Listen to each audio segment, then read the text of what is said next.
Hi, welcome to Good Living. Today I'll be sharing with you 3 key points to consider when ordering an automated laundry rack. Come, let's go. So the very first thing you need to consider is the space. As you know, our laundry space is getting smaller, especially in condos. So a small tips for you guys is that if your space is shorter than your arm length, consider our Premium Mini. Secondly, environment conditions. Ideal conditions include open ventilation and a higher floor. But what if you are staying on a lower floor or a close-up area?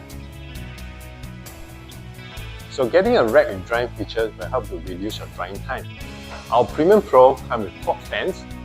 It will help to speed up your drying time by 50%. Or you want something more powerful? Choose our Platinum Pro, the strongest fan in the market. Thirdly, family size.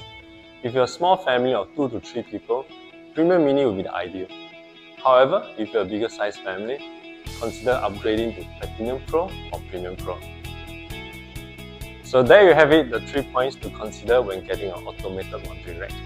If you're still unsure, contact us or book a site survey with us.